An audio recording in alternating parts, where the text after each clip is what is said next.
السلام علیکم ناظرین کرام، نئی ویڈیو میں آپ کو خوش آمدید کہتے ہیں۔ آج بات کرتے ہیں اگلے 30 دن کے حوالے سے کہ اگلے 30 دن کا منظرنامہ کیا ہے اور کیسے یہ ایک اعصاب شکن لڑائی ہے جس کے لیے عمران خان تو مکمل طور پر تیار نظر آتے ہیں، لیکن شریف خاندان کی واضح طور پر پریشانی نظر آ رہی ہے اور ان کو جان کے لالے پڑے ہیں، اور آپ کو پتہ ہے کہ ان کی جان ان کے اقتدار میں ہے، اور ان کے اقتدار میں رہنے کی وجہ کوئی عوامی خدمت نہیں ہے۔ اقتدار کی وجہ آپ کو پتہ ہے کہ لندن میں اثاثے اور جائیدادیں ایسے نہیں بن جاتے، لندن میں فلیٹس ایسے نہیں خریدے جاتے، بیٹوں کے کاروبار باہر ایسے ہی سیٹ نہیں ہو جاتے۔ اگر تو محنت مزدوری کا پیسہ ہو تو پھر آپ کے پاس مکمل منی ٹریل بھی ہوتی ہے، جو کہ شریف خاندان کے پاس نہیں ہے، جو آج تک وہ نہیں بتا سکے کہ پیسہ کمایا کیسے اور باہر بھجوایا کیسے۔ واضح طور پر نظر آ رہا ہے کہ عمران خان نے اپنی کامیاب حکمت عملی کے ساتھ شریف خاندان کے اقتدار کی کشتی میں سوراخ کر دیا ہے اور اس کشتی کو ہر صورت میں ڈوبنا ہے، اور نظر یہی آ رہا ہے کہ اس اقتدار کی کشتی کے ڈوبنے کا وقت قریب آن پہنچا ہے۔ پچھلے ایک ماہ میں آپ نے دیکھا کہ اگست کے مہینے میں جمود سا ایک ٹھہراؤ سا تھا، جس کو چند لوگوں نے یہ سمجھا کہ شاید اس نظام کا کنٹرول پوری طرح کمپنی سرکار کے ہاتھ میں آ چکا ہے، لیکن ایسا ہے نہیں۔ اگست میں ہوا یہ کہ کیونکہ سپریم کورٹ کو چھٹیاں تھیں، ہائی کورٹس کو چھٹیاں تھیں، ٹرائل کورٹس کو چھٹیاں تھیں، ڈسٹرکٹ کورٹس کو چھٹیاں تھیں، اور یہ نظام جو بہت زیادہ پچھلے 1.5-2 ماہ سے پریشان تھا کیونکہ عدالتوں کی طرف سے بہت ٹف ٹائم مل رہا تھا، تو یہ مہینہ ان کا بڑا پرسکون گزرا۔ اب آج 1 ستمبر ہے اور 9 ستمبر سے عدالتی سال کا آغاز ہو رہا ہے۔ اب کل سے آپ دیکھیں گے کہ ججز چھٹیوں سے آنا شروع ہو جائیں گے، لیکن عدالتی سال اگلے منڈے سے شروع ہو رہا ہے، تو یہ ہفتہ وارم اپ ہوگا، لیکن صحیح میچ اگلے ہفتے سے شروع ہو جائے گا، اور وہ تمام اہم کیسز جس کی وجہ سے ہمارے ادارے پھنسے ہوئے تھے، یہ نظام پھنسا ہوا تھا، حکومت پھنسی ہوئی تھی، وہ سارے کے سارے کیسز لگنا شروع ہو جائیں گے اگلے ہفتے سے۔ ناظرین کرام، پہلے عمران خان کی بات کر لیتے ہیں۔ عمران خان اس وقت 2 کیسز میں گرفتار ہیں، ایک 9 مئی کا کیس اور ایک توشہ خانہ 2 کا کیس ہے۔ توشہ خانہ 2 پر عمران خان کی ضمانت کی درخواست ہے جس پر کل دلائل ہیں۔ دوسرا 9 مئی والا کیس بھی اسی ہفتے کی لسٹ میں شامل ہے، شاید وہ آگے بھی چلا جائے کیونکہ ATC کے ججز چھٹیوں پر تھے اور ان کی وجہ سے وہ کیس نہیں لگ رہا تھا۔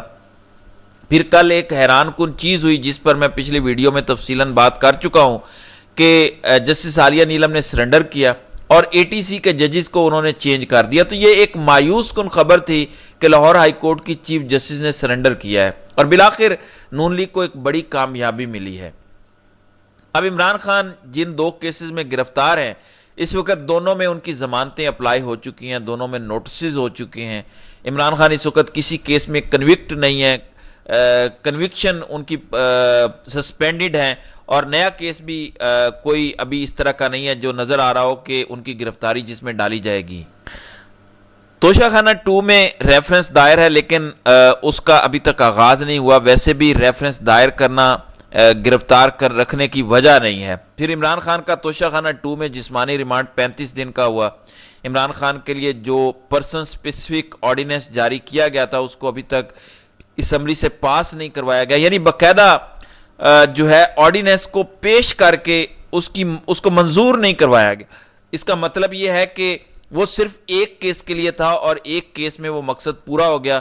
جو آرڈیننس جاری کیا گیا تھا، جو جسمانی ریمانڈ 14 دن سے 40 دن کیا گیا تھا، وہ ایک شخص کے لیے کیا گیا تھا اور وہ عمران خان ہے، اور اس میں 35 دن کا ریمانڈ صرف عمران خان کا ہوا ہے۔ بہرحال ستمبر کے مہینے میں ہی عمران خان کے دونوں کیسز کنکلوڈ ہو جائیں گے۔ القادر ٹرسٹ کیس پر سماعت 4 ستمبر کو ہے، اس میں آپ کو بتا چکا ہوں، اس میں عمران خان کی لیگل ٹیم بڑے زبردست طریقے سے کام کر رہی ہے۔ عثمان ریاض گل نے توہین عدالت کی ایک درخواست دائر کی ہے چیئرمین نیب نذیر احمد بٹ کے خلاف کہ جو 7 ستمبر کو بشرا بی بی کی بریت کی درخواست دائر کی گئی تھی، آج تک نیب نے اس میں کومنٹس فائل نہیں کیے۔ اسی پہ کنٹیمپ اپلیکیشن ہاتھ سے لکھ کر ایک فائل کی ہے عثمان ریاض گل، جو عمران خان اور بشرا بی بی کی لیگل ٹیم کا بڑا اہم حصہ ہیں۔ یہ اس میں کمپلینٹس فائل نہیں کر رہے، لیکن القادر میں پہلے جج صاحب کو بشرا بی بی کی بریت کی درخواست پر فیصلہ کرنا پڑے گا، اس کے بعد وہ مین کیس کا فیصلہ کریں گے، اور ایک اہم ڈاکومنٹ بھی پی ٹی آئی کی لیگل ٹیم کے ہاتھ لگ چکا ہے، جو 2019 میں یہی 190 ملین پاؤنڈ کیس کے حوالے سے ایک انکوائری ہوئی تھی جس کو کنکلوڈ کیا گیا تھا اور اس کے بعد اسے بند کیا گیا تھا، وہ ڈاکومنٹ نہیں دیا جا رہا تھا، تو ہائی کورٹ میں جا کر پی ٹی آئی نے، ان کی لیگل ٹیم نے وہ ڈاکومنٹ حاصل کیا۔ اسی ستمبر میں ہی 8 اور 22 تاریخ یعنی 22 ستمبر کو 2 جلسے ہیں، ایک اسلام آباد میں اور ایک لاہور میں۔ لاہور میں مینار پاکستان پر جلسے کی اجازت مانگی جا رہی ہے، جبکہ اسلام آباد میں ترنول کے مقام پہ یہ جلسہ 8 ستمبر کو ہوگا۔ 22 کو جلسہ پچھلے ماہ منسوخ اور ملتوی ہوا تھا، وہ آپ کو پتہ ہے کہ جو کنٹروورسی ہوئی تھی، جس پہ علی امین گنڈا پور نے تفصیلاً بتایا کہ جلسہ کیوں ملتوی کیا گیا اور کس نے علی امین گنڈا پور کو کال کی اور وجوہات کیا تھیں، وہ یہ سارا کچھ مہر بخاری کے پروگرام میں بتا چکے ہیں۔ اب 22 کو لاہور والے جلسے کے لیے ایکٹیویٹیز شروع ہو جائیں گی، ایک ٹینشن شروع ہو جائے گی جلسے کو رکوانے کے حوالے سے، جبکہ اطلاعات آ رہی ہیں کہ تحریک انصاف کی مقامی لیڈرشپ، ان کے MNAs, MPAs اس طرح گرم جوشی کے ساتھ تیاری نہیں کر رہے 8 ستمبر کے جلسے کی، لیکن 8 ستمبر کا جلسہ عمران خان اور پاکستان تحریک انصاف کے لیے بہت اہم ہے۔ اس کے علاوہ اسی مہینے ایک بڑا فیصلہ تحریک انصاف کی جانب سے متوقع ہے۔ محمود خان اچکزئی نے مشورہ دیا کہ جتنی بھی قائمہ کمیٹیز ہیں قومی اسمبلی کی، ان سے مستعفی ہو جائے تحریک انصاف۔ یہ بھی ایک بڑا فیصلہ ہوگا، اور اس سے بھی جو پارلیمنٹ پہلے ہی بے وقت ہے، اس کی کمیٹیوں سے تھوڑی سی جو ورتھ بنی تھی وہ بھی ختم ہو جائے گی۔ عمران خان اب اور زیادہ خبروں میں رہیں گے۔ پہلے عمران خان خبروں میں پہلے بھی ہیں، نون لیگ کہیں بھی خبروں میں نہیں ہے۔ نون لیگ کے حوالے سے جو بھی نیگیٹو خبریں ہوتی ہیں، غلط بیانیاں جو وہ کرتے ہیں یا جھوٹ بولتے ہیں، وہ ہائی لائٹ ہوتا ہے، لیکن عمران خان کی ہر چیز رپورٹ ہو رہی ہے۔ پورے پاکستانی میڈیا پر پازیٹیو یا نیگیٹو خبریں تحریک انصاف کی ہی چلتی ہیں، اور سوشل میڈیا پر تو آپ کو پتہ ہے کہ ہر چیز رپورٹ ہو رہی ہے۔ تو اسی طرح سے ستمبر کے مہینے میں تفصیلی فیصلہ آئے گا مخصوص نشستوں کے حوالے سے۔ 8 ججز نے جو فیصلہ دیا ہوا ہے، منصور علی شاہ نے ایک غیر رسمی گفتگو میں اشارہ دیا تھا کہ جب سارے ججز آ جائیں گے تو پھر آسانی ہوگی۔ پھر ایک اور وجہ سے بھی یہ تفصیلی فیصلہ جاری نہیں کیا جا رہا، اب وہ تفصیلی فیصلہ آنا ہے، اس پر الیکشن کمیشن کو امپلیمنٹ کرنا ہے۔ 13 تاریخ کو قاضی صاحب جوڈیشل کمیشن کا اجلاس بلا چکے ہیں ہائی کورٹ میں ججز کی تعیناتی کے لیے، اور ستمبر کے مہینے میں ہی اگر انہوں نے آئینی ترمیم لانی ہے، جو کہ یہ نہیں لا سکتے، ان کے پاس تعداد پوری نہیں ہے، لیکن جو بھی انہوں نے آئین سے کھلواڑ کرنا ہے وہ بھی ستمبر کے مہینے میں کرنا ہے۔ ٹریبیونل والے کیس کا بھی ابھی ستمبر میں فیصلہ ہونا ہے، جو قاضی صاحب نے سٹے کیا ہوا ہے۔ ٹریبیونل قاضی صاحب کے سٹے کی وجہ سے کام نہیں کر پا رہے، گو کہ 180 ڈے کا ٹائم گزر چکا ہے، لیکن قاضی صاحب کے فیصلہ معطل رکھنے کی وجہ سے لاہور ہائی کورٹ کے ٹریبیونلز کام کا آغاز نہیں کر سکے۔ 6 ججز کے خط کا معاملہ بھی ستمبر میں ہی ڈیسائیڈ ہونا ہے۔ پھر توہین عدالت کے 3 کیسز ہیں ہائی کورٹ میں، ایک محسن اختر کیانی کی توہین کے حوالے سے ہے، ایک بابر ستار کے حوالے سے ہے، ایک جسٹس طارق محمود جہانگیری کے حوالے سے ہے۔ یہ تینوں کیسز بھی ستمبر میں ہی لگیں گے۔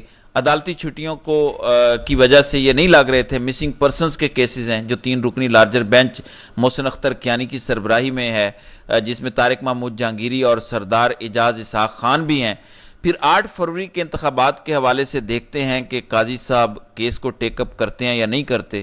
ستمبر کے مہینے میں ہی آئی ایم ایف کی ڈیل کے حوالے سے فیصلہ ہونا ہے، اگر یہ معاملہ اکتوبر میں چلا گیا تو اس حوالے سے شہباز رانا اور مہتاب حیدر یہی رپورٹ کر رہے ہیں کہ اگر ستمبر سے اکتوبر میں چلا گیا تو پاکستان کے لیے بڑی مشکلات بڑھ سکتی ہیں، اور یہ بھی ایک اس وقت اسٹیبلشمنٹ کے لیے بڑی پریشانی ہے جو آئی ایم ایف ڈیل نہیں ہو پا رہی اور اس کے جو ایجنڈا ہے اس میں نہیں آ رہی۔ 6 ستمبر تک تو بورڈ میٹنگ کے ایجنڈے میں پاکستان شامل نہیں ہے۔ اب مہتاب حیدر کہتے ہیں کہ یہ 7 سے 10 دن بڑے اہم ہیں، اگر یہ آگے جاتا ہے تو پھر 3 ماہ کی کارکردگی آئی ایم ایف کے سامنے ہوگی۔ شارٹ فال آلریڈی ہو چکا ہے، پھر منی بجٹ آ سکتا ہے، نئے آئی ایم ایف کی شرائط آ سکتی ہیں، تو بڑا اہم یہ ستمبر کا مہینہ ہے۔ پھر بلوچستان کے حالات آپ لوگوں کے سامنے ہے، لوگوں میں ریزسٹنس آپ لوگوں کے سامنے ہے، سٹوڈنٹس جو ہیں وہ باہر نکلنے کی کوشش کر رہے ہیں، وکلاء میں ایک کھلبلی مچی ہوئی ہے، ایجیٹیشن آپ کے سامنے ہے، دہشت گردی کے چیلنجز ہیں۔ Ground per P T I جلسے اناؤنس کر چکی ہے، اسلام آباد میں ایک جلسہ ہونے جا رہا ہے ترنول کے مقام پر، لاہور میں جلسے کی کوشش ہو رہی ہے۔ یہ الگ بات ہے کہ لاہور میں جلسہ جو ہے وہ پنجاب حکومت ہونے دیتی ہے یا نہیں ہونے دیتی، ظاہر ہے مریم نواز اور محسن نقوی اس کے لیے پوری طرح سے ایکٹیو ہیں، تو کیا ہوگا، بڑی ہلچل ہوگی۔ تو یہ تو ہو گئی سیاسی صورتحال گراؤنڈ پر۔ تو اب دیکھنا یہ ہے کہ اسی مہینے میں آگے جا کر مزید کیا کچھ ہوتا ہے۔ تو ناظرین کرام، آپ کی اس ویڈیو کے حوالے سے کیا رائے ہے؟ آپ اپنی رائے کا اظہار کامنٹ سیکشن میں ضرور کیجیے گا۔